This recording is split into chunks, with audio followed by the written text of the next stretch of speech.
Hi everyone. So இன்னைக்கு நம்ம வீடியோல என்ன பார்க்க போறோம் அப்படினா இங்க ஒரு passage கொடுத்திருக்கேன். இந்த passage-ஐ எப்படி இங்கிலீஷ்ல ட்ரான்ஸ்லேட் பண்ணனும் அப்படின்றதுக்கான கீவேர்ட்ஸ் நான் கீழ கொடுத்திருக்கேன்.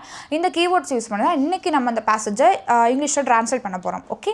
and இந்த கீவேர்ட்ஸ் அதாவது ட்ரான்ஸ்லேட் பண்றதுக்கு முன்னாடி இந்த கீவேர்ட்ஸ் நான் வந்து எக்ஸ்பிளைன் பண்ணிடுறேன். ஸோ இதுல கீவேர்ட்ஸ்ல வந்து பாருங்க உங்களுக்கு தேவைப்பட்டால் நீங்க வந்து நான் கீவேர்ட்ஸை எக்ஸ்பிளைன் பண்ணதுக்கப்புறமா நீங்கள் வீடியோ பாஸ் பண்ணிவிட்டு ஆன்சரை வந்து நீங்களே ட்ரை பண்ணி பார்க்கலாம், கமெண்ட்டில் சொல்லுங்கள். அண்ட் எண்டில் வந்து நீங்கள் அந்த ஆன்சரை வந்து செக் பண்ணிக்கலாம்.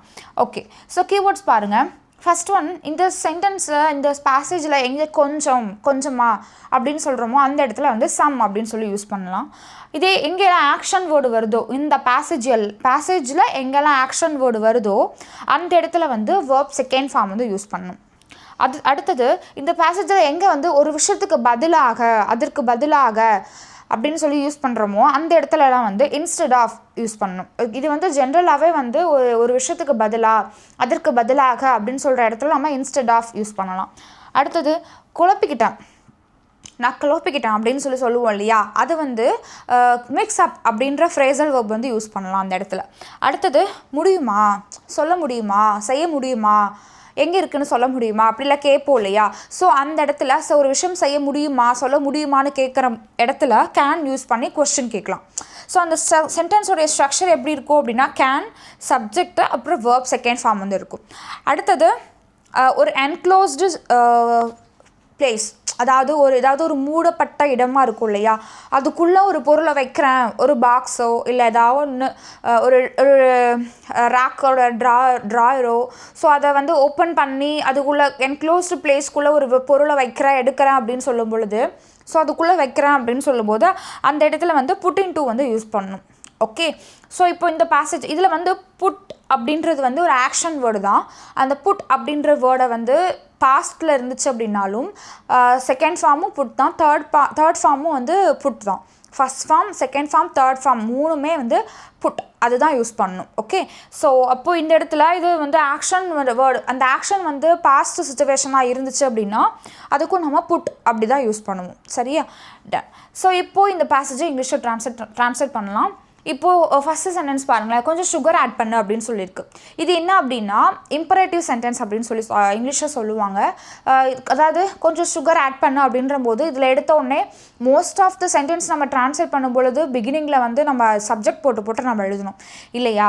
ஸோ இதில் வந்து சப்ஜெக்ட் தேவையில்லை, டேரெக்டாக வந்து இப்போது shut your mouth, close the door, open the door அப்படின்னு சொல்கிறோம் இல்லையா, இதுக்கெல்லாம் சப்ஜெக்டே நம்ம போட மாட்டோம், டேரெக்டாக வந்து என்ன வேர்போ அதை எடுத்து எழுதுவோம் இல்லையா. ஸோ அந்த ஓப்பன் த டோர்னு சொல்கிற மாதிரி இங்கே கொஞ்சம் சுகர் ஆட் பண்ண அப்படின்னு சொல்லும் பொழுது எடுத்தோடனே இதுலேயும் வேர்பை தான் எடுத்து நம்ம எழுத போகிறோம். ஸோ இதில் வேர்ப் என்ன, ஆட் பண்ணுறது, ஆட் பண்ணு அப்படின்றதா வேர்பே. அப்போது எடுத்த உடனே நம்ம ஆட் என்ன ஆட் பண்ணணும், கொஞ்சம் சுகர். அப்போது இந்த இடத்துல சம் சுகர் அப்படின்னு சொல்லி எழுதலாம், ஆட் சம் சுகர். அப்போ இந்த இடத்துல நம்ம கொஞ்சம் அப்படின்னு சொல்லும்போது நாம் இங்கே என்ன யூஸ் பண்ணணும், நான் சொன்னேன் சம் யூஸ் பண்ணணும் அப்படின்னு சொன்னேன் இல்லையா. அப்போ ஆட் சம் சுகர் அப்படின்னு சொல்லலாம். உப்புக்கு பதிலாக சர்க்கரைன்னு சொல்லிட்டேன் அப்படின்னு சொல்லுவோம் இல்லையா. ஸோ அப்போ அந்த இடத்துல நம்ம இதை என்ன யூஸ் பண்ணோம் அப்படின்னா அதற்கு பதிலாக அப்படின்னு சொல்லும்போது நம்ம இன்ஸ்டெட் ஆஃப் அப்படின்றத யூஸ் பண்ணணும். இப்போ என்னென்னா நான் உப்புக்கு பதிலாக சர்க்கரைன்னு சொல்லிட்டேன் அப்படின்னு சொல்லும் பொழுது எடுத்த உடனே நம்ம சப்ஜெக்ட் வந்து ஐ யூஸ் பண்ணலாம். ஆக்ஷன் என்ன அதில் சொல்லிட்டேன். ஓகே, அப்போது சொன்னேன், அது வந்து பாஸ்ட் ஃபார்மில் நம்ம வந்து என்ன யூஸ் பண்ணணும், வேர்ப். நான் சொன்னேன் இல்லையா இங்கே ஆக்ஷன் வேர்டு வந்துச்சுனால அதை வேர்ப் செகண்ட் ஃபார்மில் எழுதணும்னு. இதில் ஆக்ஷன் வேர்டு என்னதுன்னா சொல்லிட்டேன், இது பாஸ்ட் முடிஞ்சு போச்சு. அப்போது நம்ம இந்த இடத்துல என்ன யூஸ் பண்ணணும், சேவுடைய செகண்ட் ஃபார்ம் செட். நான் என்னன்னு சொல்லிட்டேன் அப்படின்னா உப்புக்கு பதிலாக சர்க்கரைன்னு. ஓகே, ஸோ இப்போ இந்த இடத்துல என்ன யூஸ் பண்ணலாம், ஐ செட் என்னன்னு சொல்லிட்டேன், உப்புக்கு பதிலாக சர்க்கரைன்னு. அப்போது sugar, I said sugar instead of salt. Instead of சால்ட்னா சால்ட்டுக்கு பதிலாக அப்படின்னு சொல்லும்போது இன்ஸ்டெட் ஆஃப் சால்ட்டுன்னு சொல்லணும். ஓகே, அப்போது ஐ செட் என்னன்னு சொன்னேன், சுகர்னு சொன்னேன். ஐ செட் சுகர் எதற்கு பதிலாக, இன்ஸ்டெட் ஆஃப் சால்ட்டுக்கு பதிலாக அப்படின்ற போது இன்ஸ்டெட் ஆஃப் சால்ட் அப்படின்னு சொல்லலாம். I said sugar instead of salt அப்படின்னு சொல்லலாம். ஓகே, அடுத்தது நான் குழப்பிக்கிட்டேன் அப்படின்னு சொல்லும் பொழுது நான் குழப்பிக்கிட்டேன் அப்படின்னு சொல்லும் பொழுது அந்த இடத்துல நம்ம மிக்ஸ் அப் அப்படின்னு சொல்லி யூஸ் பண்ணலாம். ஸோ இது என்ன அப்படின்னா பாஸ்ட் சிச்சுவேஷன். அப்போது இதில் மிக்ஸ் அப்படின்றது வந்து என்னென்னா வேர்பு, ஆக்ஷன் வேர்டு. அந்த மிக்ஸோடைய செகண்ட் ஃபார்ம் என்ன அப்படின்னா மிக்ஸ்டு. அப்போது இந்த இடத்துல என்ன யூஸ் பண்ணலாம், நான் குழப்பிக்கொண்டேன் அப்படின்ற இடத்துல ஐ மிக்ஸோடைய செகண்ட் ஃபார்ம் என்ன mixed. So I mixed up. Okay, I mixed up அப்படின்னா நான் குழப்பிக்கொண்டேன். ஸோ இந்த இடத்துல நான் அதை குழப்பிக்கொண்டேன் அப்படின்னு சொல்லும் பொழுது ஐ மிக்ஸ்ட் இட் அப் அப்படின்னு சொல்லலாம். ஓகே, ஐ மிக்ஸ் அப்னு சொல்லலாம், ஐ மிக்ஸ்ட் இட் அப் அப்படின்னு சொல்லலாம். ஓகே, அடுத்தது பாருங்கள். அடுத்த சென்டென்ஸ் என்ன அப்படின்னா நான் உப்பைத்தான் மீன் பண்ணேன். அதாவது நான் உப்பைத்தான் சொல்ல வந்தேன், சர்க்கரைன்னு சொல்லிட்டேன் அப்படின்னு சொல்லும்போது, அதாவது நான் உப்பைத்தான் சொல்ல வந்தேன் அப்படின்னு சொல்லும் பொழுது ஸோ இந்த இடத்துல நான் உப்பைத்தான் மீன் பண்ணேன், உப்பைத்தான் சொல்ல வந்தேன் அப்படின்னு சொல்கிற இடத்துல இதை எப்படி இங்கிலீஷில் சொல்லலாம் அப்படின்னா நான் அப்படின்றதுக்கு நம்ம ஐன்னு சொல்லி எழுதியாச்சு. அடுத்தது இது வந்து என்ன அப்படின்னா ஆக்ஷன் வந்து என்னென்னா மீன் பண்ண அப்படின்றது தான். ஓகே, ஸோ அப்போ இந்த இடத்துல நம்ம என்ன யூஸ் பண்ணலாம், மீன் அப்படின்றதுடைய செகண்ட் ஃபார்ம், ஆக்ஷன் வேர்ட் அப்படின்னாலே நம்ம வேர்ப் செகண்ட் ஃபார்ம் தான் யூஸ் பண்ணணும் இல்லையா. அப்போது ஐ மீன் அப்படின்றத ஐ மீன்ட், மீன் உடைய செகண்ட் ஃபார்ம் தேர்ட் ஃபார்ம் என்ன அப்படின்னா மீன்ட். ஓகே, அப்போது ஐ மீன்ட் என்னன்னு சொல்ல வந்தேன், ஐ மீன் டு சே, அதாவது மீன் பண்ண அப்படின்றது என்ன சொல்ல வந்தேன் அப்படின்னு நம்ம சொல்லுவோம். அப்போ ஐ மீன் டு சே என்னன்னு சொல்ல வந்தேன், salt. I mean to say salt அப்படின்னு சொல்லலாம். ஓகே, ஆக்சுவலாக I mean to say salt, I mixed it up அப்படின்னு சொல்லலாம். நான் சால்ட்டு தான் சொல்ல வந்தேன், அப்புறம் நான் குழப்பிக்கிட்டேன் அப்படின்னு சொல்லும் போது இப்படி நம்ம யூஸ் பண்ணலாம். உப்பு எங்கே இருக்குதுன்னு சொல்ல முடியுமா அப்படின்னு சொல்லும் பொழுது, சரி இதில் வந்து உப்பு எங்கே இருக்குதுன்னு சொல்ல முடியுமா, இதில் சொல்ல முடியுமா அப்படின்றதுக்கு நம்ம என்ன இங்கிலீஷில் சொல்லுவோம், முடியுமா அப்படின்றதுக்கு நம்ம என்ன யூஸ் பண்ணணும், கேன் யூஸ் பண்ணி கொஷின் கேட்கணும்னு சொன்னேன்.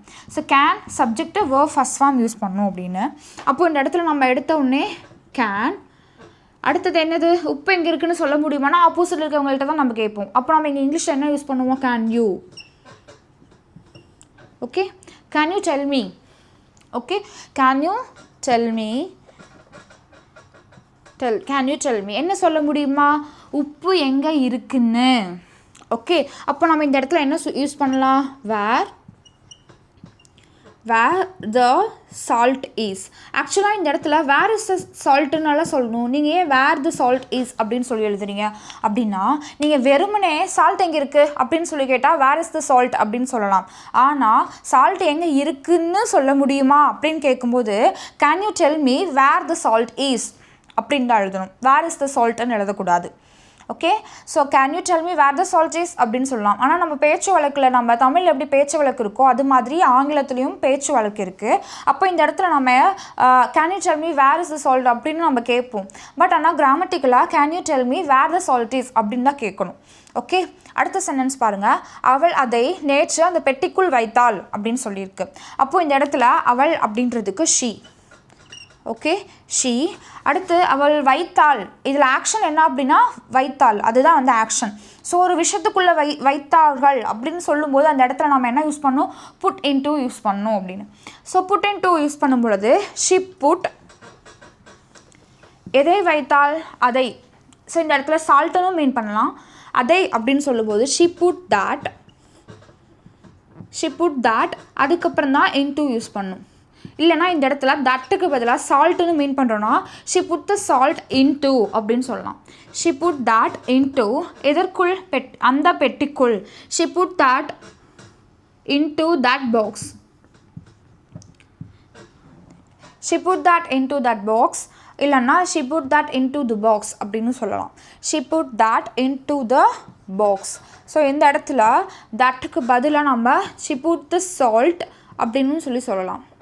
ஓகே, நம்ம டேரெக்டாக அவள் அந்த உப்பை அந்த பாக்ஸ்குள்ளே வச்சா அப்படின்னு சொல்லும்போது she put the salt into that box அப்படின்னு சொல்லலாம். ஓகே, நான் அவ்வளோதான், இதை ட்ரான்ஸ்லேட் பண்ணியாச்சு. இப்போ நம்ம ஒன்ஸ் நம்ம இந்த சென்டென்ஸை ரீட் பண்ணி பார்க்கலாம், என்னோட சேர்ந்து நீங்களும் சொல்லுங்கள். ஓகே, நான் ஸோ கொஞ்சம் சுகர் ஆட் சம் சுகர். உப்புக்கு பதிலாக சர்க்கரைன்னு சொல்லிட்டேன். I said sugar instead of salt. நான் குழப்பிக்கிட்டேன். ஐ மிக்ஸ்ட் இட் அப். நான் உப்பை தான் மீன் பண்ணேன், நான் உப்பை தான் சொல்ல வந்தேன் அப்படின்ற போது ஐ மீன் டு சே சால்ட். உப்பு எங்கே இருக்குன்னு சொல்ல முடியுமா, can you tell me where the salt is. Can you tell me where the salt is. அவள் அதை நேற்று அந்த பெட்டிக்குள் வைத்தாள். She put the salt into that box, இல்லைனா she put that into that box அப்படின்னு சொல்லலாம். ஓகே, ஸோ இந்த மெத்தட் உங்களுக்கு ரொம்ப ஈஸியாக இருந்திருக்கும், யூஸ்ஃபுல்லாக இருந்திருக்கும், புரிஞ்சிருக்கும் நம்புறேன். ஸோ ஈஸியாக யூஸ்ஃபுல்லாக இருந்துச்சு அப்படின்னா உங்களோட ஃப்ரெண்ட்ஸ்க்கும் ஷேர் பண்ணுங்கள். அண்ட் இன்றைக்கி தான் ஃபஸ்ட் டைம் நம்ம வீடியோ பார்க்குறீங்க அப்படின்னா மறக்காமல் நம்ம சேனலை சப்ஸ்கிரைப் பண்ணுங்கள். Okay, thank you.